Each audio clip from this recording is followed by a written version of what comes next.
Okay guys, so I was about to throw away this whole video, and the main reason why I was going to throw it away and never publish it here on YouTube was the fact that this is actually a failed project. The reason why you are seeing this is because I think there's a lot of value in a failed project than an actual fully functioning project. You can learn a lot by the mistakes that we are making. I was hoping I could use the second switch on the Aqara D1 to actually trigger scenes in the home assistant. But I got it all working and got all the automation set up, and they do work from the developer tools. But when you actually go and press the physical button, it doesn't actually update the state. Before I roll the original footage, at the end of it, I'm going to actually explain what I'm planning to do to actually get around the issue that I found. And now, let's roll the video.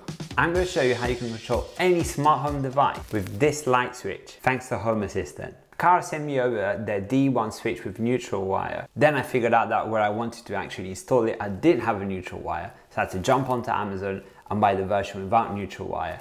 Well, at least in this case, I can compare the two and give you some insights. I replaced a 1-gang switch with a 2-gang switch. This can allow me an extra button to control anything that you want. Depending on where you're putting this, you could be controlling your TV, your robot vacuum, your garage door, or any light or lamp that you want to control. Smart switches are the first thing you should be looking to get when you start a smart home. Light switches solve the most frustrating problems with light bulbs. Basically, if someone kills the power, you cannot turn the bulbs on. But switches, you can do that either through your voice, phone, anything really. This light switch can communicate to your other devices through something called Zigbee. You will require a Zigbee hub. If you're using Home Assistant like I am, you probably already have something like a Combi 2 stick and ZHA. If you don't know what I'm talking about, I'm going to point you in the right direction towards the end of this video. Keep watching as I'm going to show you how you can configure these in Home Assistant. First of all, to add these devices into Home Assistant, you need to put them in pairing mode. That's super simple. Just press one of the buttons for 5 seconds, then go to your ZHA integration, click add device, and it should be immediately discovered. Once you do have the device discovered, rename the switch, and always remember that that is the switch. So I'm calling my one Garage Switch. And then you will have 2 entities if you've got the 2-gang version. You can also buy the 1-gang version just for a reference. The 2-gang version will expose 2 entities. Go to your actual physical button and press them.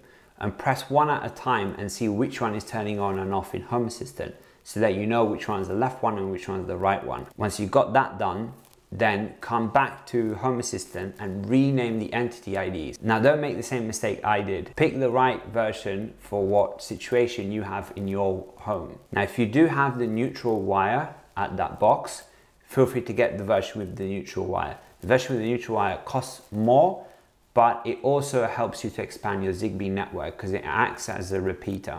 Whereas the other version, because it's low powered, so basically the power is traveling to the light, but in a way that is so little that it doesn't actually turn the light on. If not, the light will be permanently on. Basically, that's the way that the no neutral version is able to operate. The rest of the cables are very simple. You have a live and live 1 and live 2. So if you do have 2 things to turn on, then you can't configure any other button. But if you've got only 1 switch at the moment, you can leave 1 of the 2 uncovered. If you're getting value out of this video, remember to like the video. Let me know what you think in the comment section down below. Now I'm going to show you how we can configure Home Assistant to get that second button to do whatever we want. First, let's jump into configuration. Click on Devices and Services. Scroll down. I'm using ZHA, but you could be using any Zigbee integration that you want to. Click on the device and find the switch. Once you're on the switch, you'll see the controls. I've got 2 because I've got the 2-gang version. The first one is one I found is the garage light. So this is actually powering the light. And this one is empty, so it's not wired to anything physically. But we're going to be using Home Assistant to basically use it as a scene switcher. First thing to do is actually figure out what we want to do with it.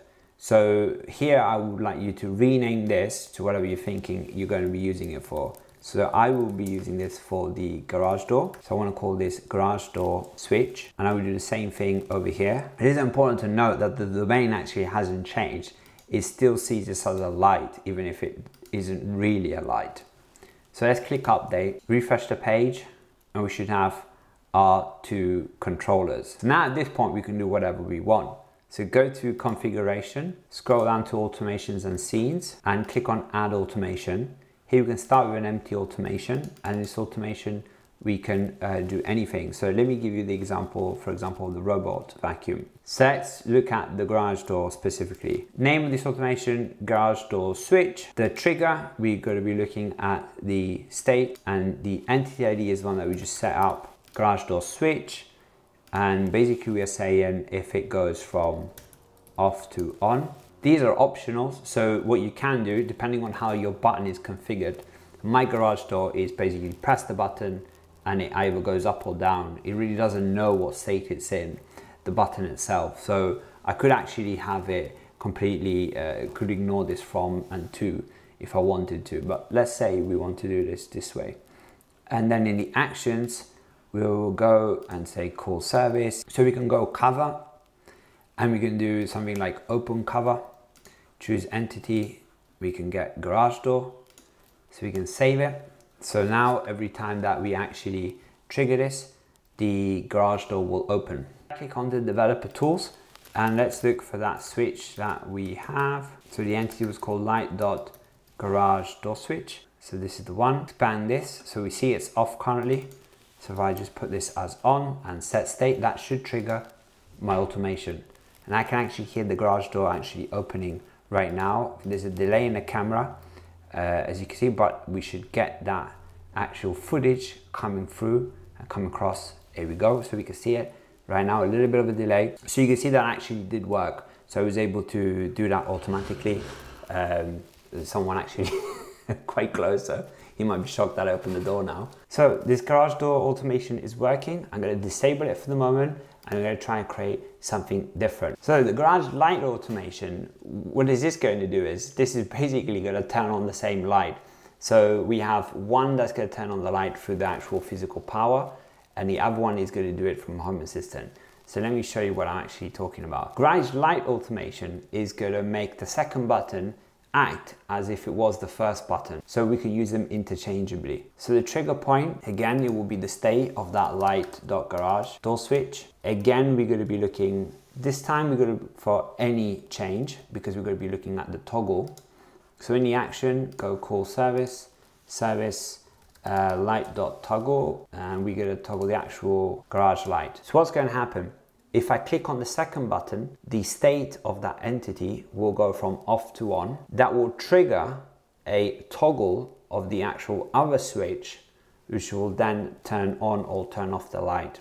So in that way, we can use both in bi-direction. So we can turn on, turn off, or do it vice versa. Basically, it's acting like a two-way switch. So I've got these two. So I've got the garage light and the garage door switch, which is the equivalent of the second device. If I click on garage light, you can see the light went on. If I click again, the light should come off. Let's open it up so we've got the best footage. So you can see the light coming on, and then the light was turned off. So the camera that you can see is sort of resyncing. Okay, so it's off currently. Now if I click on the garage door switch, and you can see that's on, that triggered this to be on, and that instantly happened. And you can see that it's come on again. So I can switch this off. In this case, this actually stays on. So there is no automation to reverse this back.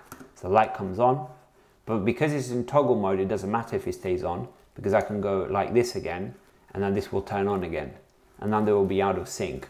So this is going to be acting like a two-way switch. So I think you've understood. So you can apply this principle to anything you want. You can turn on TVs, you can turn them off, you can turn on robot vacuums, you can return to base. You can basically do anything you want. If you were doing something a little bit more complex, you could create a scene or a script, and then that way you can have that triggering through the actual button itself. So there's a switch over here, the Aqara D1 switch. So this one is wired up to my light. So if I turn it off, it goes black, and turn it back on, the light is on.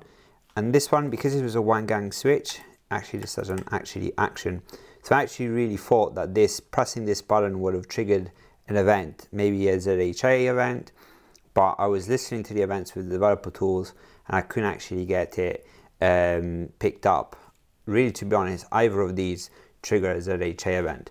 So my really solution, what's going to happen is just going to put like a little button on top. Now it's not going to be aesthetically great, but at least it's like one way of getting around this problem over here. But do let me know in the comment section down below if you think there's a better solution rather than just sticking a button on top of it. If you want to find a cheaper alternative without buying a hub, then check this video over here where I'm reviewing and installing this Sonoff light switch. I've had this for over a year. It's working really well. So I would recommend you check the video. I will see you in that video. This was Gio from Smarter Makers. Ciao.